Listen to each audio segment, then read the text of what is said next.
स्वागत है दोस्तों हमारी आज की नई कहानी अर्धनारीश्वर रूप कथा। भगवान शिव के अर्धनारीश्वर अवतार के पीछे भी एक पौराणिक कथा है। एक बार भृंगी नाम के एक ऋषि थे जो भगवान शिव के बहुत बड़े भक्त थे। उनकी भक्ति और भगवान शिव के ऊपर श्रद्धा इस कदर बढ़ चुकी थी कि वे शिव के सिवा किसी और को नहीं पूजते थे। माता पार्वती को भी शिव से अलग समझते हुए उन्होंने कभी माँ को नहीं पूजा। एक बार भोले बाबा के ये अनन्य भक्त कैलाश पर्वत पर अपने आराध्य के दर्शन करने गए। वहाँ पहुंचकर उन्होंने एक बहुत ही अजीब हरकत की। वे भगवान शंकर की परिक्रमा करना चाहते थे, लेकिन माता पार्वती की नहीं।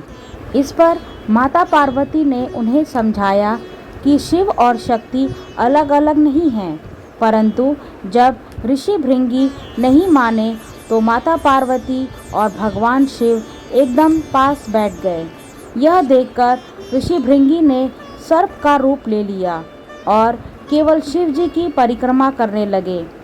तब शिव और पार्वती ने अपने रूपों को मिला लिया, वे एक हो गए और तब जन्म हुआ अर्धनारीश्वर अवतार का। हद तो तब हुई जब इस पर भी ऋषि को समझ नहीं आया और वह चूहे का रूप लेकर दोनों को बीच से कुतर कर अलग करने लगे।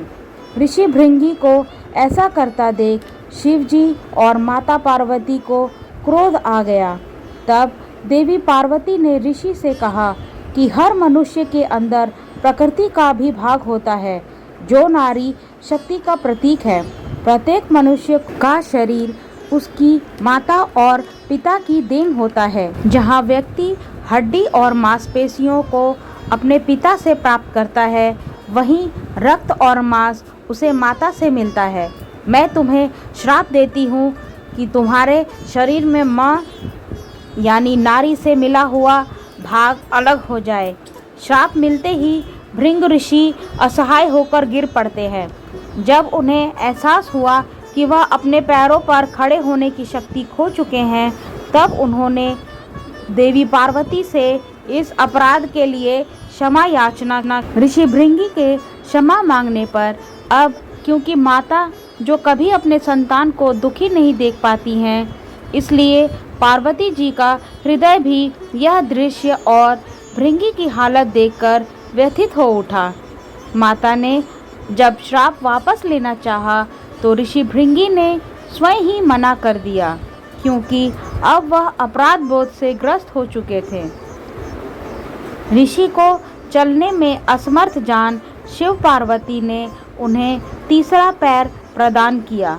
इस तरह हुआ था अर्धनारीश्वर रूप का प्राकट्य, ताकि संसार को नर और नारी का महत्व समझाया जा सके। इसी अर्धनारीश्वर रूप के विषय पर एक कथा और प्रचलित है, तो आइए सुनते हैं वह दूसरी कथा। भगवान शिव के अर्धनारीश्वर रूप को लेकर एक और भी पौराणिक कथा है। जब ब्रह्मा जी ने सृष्टि की रचना की तो उसके कुछ समय बाद उन्हें एहसास हुआ कि यहाँ गति नहीं है, इसलिए यह पूर्ण रूप से विकसित नहीं है। ब्रह्मा जी चिंता में पड़ गए कि जितने जीव जंतु मैंने बनाए हैं, इनकी संख्या में वृद्धि कैसे होगी। ब्रह्मा जी के इस दुविधा का निवारण शिव जी ने किया। उन्होंने ब्रह्मा जी को मैथुनी सृष्टि निर्माण करने का सुझाव दिया। अब ब्रह्मा जी शिव जी से मैथुनी सृष्टि का रहस्य समझना चाहते थे।